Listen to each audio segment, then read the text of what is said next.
আসসালামু আলাইকুম। প্রাইস অ্যাকশনে আমরা এনগালফিং প্যাটার্নটা কীভাবে ইউজ করতে হবে আমরা 90% মানুষই আসলে জানি না। এনগালফিং দিয়ে আমরা কত ভালো অ্যাকুরেসি বের করতে পারবো আসলে আমরা এটা সম্পর্কে অবগত না। আমরা আজকে শিখব ক্যান্ডেলস্টিকের এনগালফিং প্যাটার্ন ইউজ করে কীভাবে আমরা মার্কেট থেকে ভালো অ্যাকুরেসি বাইর করতে পারি সেসব জিনিস আমরা শিখব এবং এগুলা কীভাবে ইউজ করতে হবে সেটা সম্পর্কে জানবো। তো আমাদের হাতে যে দেখতে পাচ্ছেন এখানে এনগালফিং আমাদের হচ্ছে খুব ভালো একটা প্যাটার্ন। এই প্যাটার্ন আমাকে আপওয়ার্ড এবং এই প্যাটার্ন আমাকে ডাউনওয়ার্ড ইন্ডিকেট করে যে মার্কেট আপের দিকে যাবে এবং এই প্যাটার্ন ডাউনের দিকে ইন্ডিকেট করবে। তো চলুন আমরা বিস্তারিত জানি এবং তারপর আমরা মার্কেটে গিয়ে সেটা দেখব কীভাবে আমরা এখান থেকে শিওরশট বাইর করতে পারি এবং এখানে আমরা ভালো ট্রেড করতে পারি। ফার্স্টে আমরা এটা শিখি, বেসিক জিনিসটা শিখি। আমাদের মার্কেটে রেড ক্যান্ডেল একটা আছে, গ্রিন ক্যান্ডেল একটা আছে, দুইটা ক্যান্ডেল। আমাদের আগের ক্যান্ডেলটা রেডটাকে গ্রিন ক্যান্ডেলটা কি করছে গিলে ফেলছে, কিন্তু আমাদের গ্রিন ক্যান্ডেলের যে 50% আছে তার থেকেও আমাদের কিন্তু রেড ক্যান্ডেলটা বড়। এর মানে হচ্ছে এনগালফ করছে। যদি ছোট হয়ে যাইতো, যদি এতটুকু হইতো তাহলে আমাদের এটা আউটসাইড বার হইতো। যেহেতু এটা 50% থেকেও বড় রেড ক্যান্ডেলটা আর গ্রিন ক্যান্ডেলটা হচ্ছে রেড ক্যান্ডেলটা গিলে ফেলছে, তো সেক্ষেত্রে আমরা এখানে কিউ ইউজ করব। তো এইভাবে আমাকে ইউজ করতে হবে আমাদের রেডের আপার উইক এবং বডি ধরে এইটুকু অংশ আমাদের একটা জোন হিসেবে আমরা ড্র করব। এই জোনটা হচ্ছে আমাদের সাপোর্ট জোন। মার্কেট যদি এখান থেকে রিভার্স করে এটা নিচে আসে আমরা এখান থেকে আপওয়ার্ড এটা প্লেস করব। এটা আমরা আপ ট্রেন্ডে বেশি ইউজ করব। এই প্যাটার্নটাকে আমরা আপ ট্রেন্ডে ইউজ করতে পারবো আপওয়ার্ডে। এবং এটা কেন আমরা এখানে এটা ধরলাম যে এটা কী কারণে আমাদের এটা এখানে আমরা সাপোর্ট লেভেল ধরলাম, এটা যদি আমি একটু ব্যাখ্যা করি। আমাদের জানি রেড ক্যান্ডেল মার্কেট নিচের দিকে নিয়ে আসে, তো যদি নিচের দিকে নিয়ে আসে তো আমি এখানে রেড ক্যান্ডেলটা ড্র করলাম এবং ফাইট করে এতটুকু নিয়ে গেছে এবং আমাদের এই অংশে সেলার অ্যাক্টিভ হয়েছিল, বাস এই অংশ থেকে সেলার আসছিল এবং আমরা পরবর্তী দেখতেছি যে মার্কেট বাইং আমাদের আপওয়ার্ড নিয়ে গেছে, নিয়ে গিয়ে আমাদের এখানে ক্লোজ করছে। তো আমি যদি এখানে ক্যান্ডেলটাকে ড্র করি, ক্যান্ডেল ঠিক দেখতে এরকম হয়েছে। তো এখন আমাদের তো লেভেলটা ব্রেক হয়ে গেছে। এটা কী ছিল আগে রেজিস্ট্যান্স আমরা ইউজ হিসেবে করতে পারতাম, এখন রেজিস্ট্যান্স লেভেলটা ব্রেক, যেখান থেকে আমাদের সেলার আসছিল সেলার এরিয়া ব্রেক করছে। পরবর্তীতে যখন মার্কেট এখানে আসবে এই লেভেলটাকে তারা সাপোর্ট হিসেবে ইউজ করবে, তখন মার্কেটটা আপওয়ার্ডে যাবে। তো আমাদের ক্যান্ডেল স্টিকে আমরা যখন এরিয়া চার্ট দেখি, আমরা শুধু ক্যান্ডেল দেখি কিন্তু আমরা কখনো এরিয়া চার্ট দেখি না। এরিয়া চার্টে ঠিক এই জিনিসটাই ঘটে এরিয়া চার্টে। তো আমরা এনগালফিংয়ের এই অংশটা আমরা সাপোর্ট হিসেবে এই কারণে ইউজ করব। যদি আমাদের উপরে উইক না থাকে সেম জিনিস, যদি আমাদের উপরে যদি উইক না থাকে সেম জিনিসটা আমরা ইউজ করতে পারবো। ঠিক এভাবে ধরলাম যে আমাদের উপরে রেডের উইক নেই, তো সেক্ষেত্রে আমরা ইউজ করব এটাকে, এই অংশটাকে ইউজ করবো আমরা সাপোর্ট হিসেবে।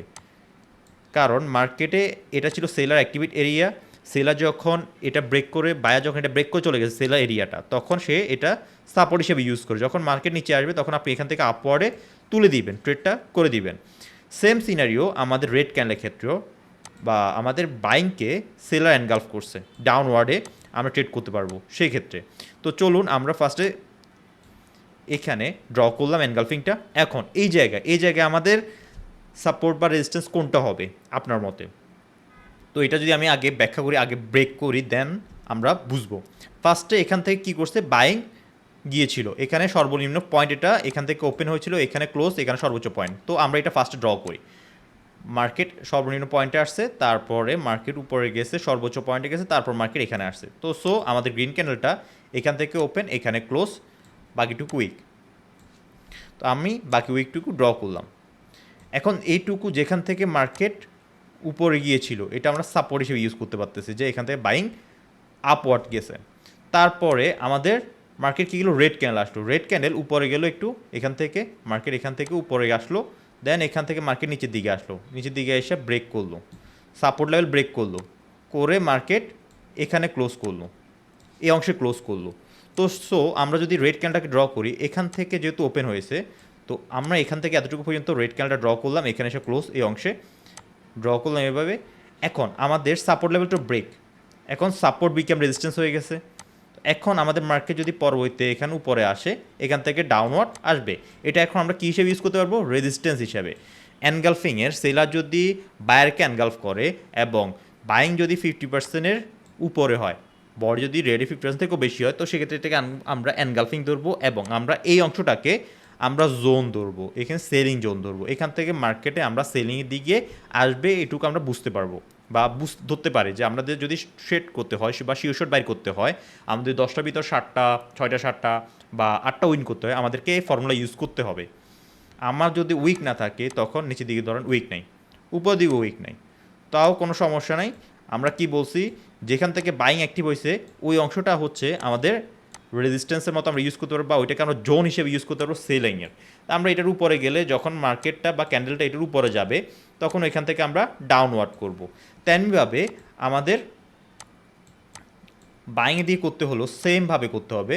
উপরে গেছে এটা ক্লোজ করছে, দেন পরে কেন যখন আমাদের এরিয়ার নিচে আসছে কার এটা সেলিং এরিয়া, তখন কি আমরা আপওয়ার্ড এটা প্লেস করব। আর এইটা আমরা যদি সেলার যদি বাইরে ক্যানভ করে এটা আমরা ডাউন ট্রেন্ডে বেশি ইউজ করব আমাদের অ্যাকুরেসি বেশি পাওয়ার জন্য, এটা করব আপ ট্রেন্ডে বেশি। তো চলুন আমরা এখন মার্কেটে যাই, এটা বুঝি। আমরা একটা মার্কেট ওপেন করলাম, ওকে ফাইন। এখন ফার্স্টের দেখেন আমাদের চোখের সামনে ফার্স্টটাই পড়ে গেছে, এটা মার্কেটটা কি আপওয়ার্ডে। তো আপওয়ার্ডে আমাদের এনগালফিং কোনটা আমি একটু ড্র করে দিই, ওকে। দেখেন আমাদের আপওয়ার্ডে আমাদের এনগালফিং কোন জায়গায় ছিল, এই অংশে ছিল। আমি বলছি কি এই অংশ আমাদের বাইংয়ের জন্য। মার্কেট যখন বাইংয়ের দিকে এন্টার করছে, মার্কেট যখন বাইংয়ের দিকে এন্টার করছে আমরা পরেরটাতে আপওয়ার্ড তুলে দিছি উপরের দিকে, আমাদেরটা উইন। তারপরে এখানে দেখেন আমাদের ওকে আমাদের একটা এনগালফিং হয়ে গেল। দেন এখানে আসেন, একটা এনগালফিং গেল, আমরা আরও নিচের দিকে আসি, এনগালফিং আছে কিনা দেখি আরও, ওকে ফাইন। এখানে এনগালফিং আছে আমাদের। দেখেন মার্কেট আপ ট্রেন্ড, এটা আমাদের কিসের জোন, এটা আমাদের হচ্ছে যে একটা সাপোর্ট জোন। মার্কেট যখন পরবর্তীতে ওইখান থেকে ওপেনের নিচের দিকে আসছে, আমাদের যেখান থেকে বাইং অ্যাক্টিভ হওয়ার কথা ওইখানে আসছে, তখন আমরা ওইখান থেকে আপওয়ার্ড তুলে দিয়েছি, এটা আমরা উইন। এখানে দেখেন এখানে শুধু আমরা লস করছি, কারণ এখানে মার্কেটটা আমাদের কাছাকাছি ছিল, এরিয়া ছিল খুবই কাছাকাছি এরিয়াতে। আমাদের বডি একেবারে এখানে ছিল যে আমাদের লেভেলটা আমাদের খুব কাছাকাছি ছিল, এখানে আমরা লসটা করছি। তো আমাদের 2-3টার ভিতরে একটা লস আমরা দেখতে পেলাম। তো আমরা আরও দেখি, এটা আমাদের আপ ট্রেন্ডে আমরা এনগালফিং দেখি। দেখেন এটা আমাদের আউটসাইড বার, আমাদের এনগালফিং আর কোথাও হয়েছে কিনা দেখি একটু। এটা সেম বডি, এটা এনগালফিং না, আমাদের এই জায়গায় হয়েছে এনগালফিংটা। দেখেন এই জায়গায় হয়েছে, এই জায়গায় মার্কেট আপওয়ার্ড চলে গেছে, এনগালফিং যে হয়েছিল এই জায়গায় হয়েছে, মার্কেট আপওয়ার্ড চলে গেছে এনগালফিং যেটা হয়েছিল। তো আমাদের দেখা গেলো 5টার ভিতরে আমি একটা মাত্র লস করছি, 5টা দেখলাম একটা মাত্র লস 5টার ভিতরে। তো এখানে একটা হলো, এটার পরে আপওয়ার্ড চলে গেছে, এটা এনগালফিং, এটার পরে আপওয়ার্ড চলে গেছে।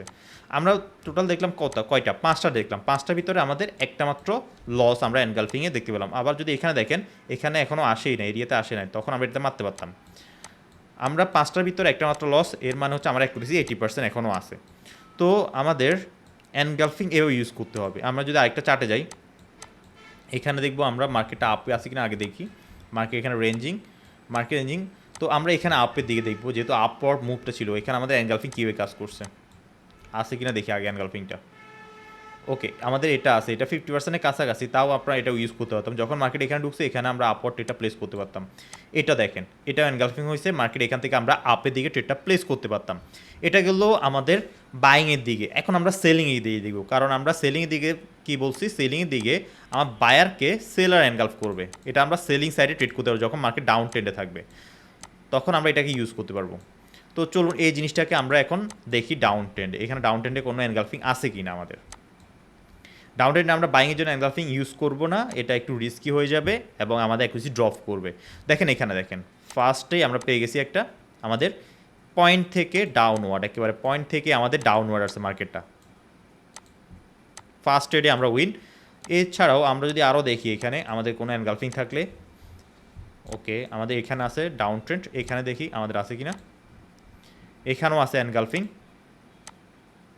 ডাউনওয়ার্ড চলে আসছে। তারপরে আমাদের যদি আরও এনগালফিং আমরা খুঁজি, আমাদের এখানে এনগালফিং নাই, এটার জিগজ্যাগ ছিল, এই অংশে আমাদের কোনো এনগালফিং পাই কিনা উপর থেকে দেখি।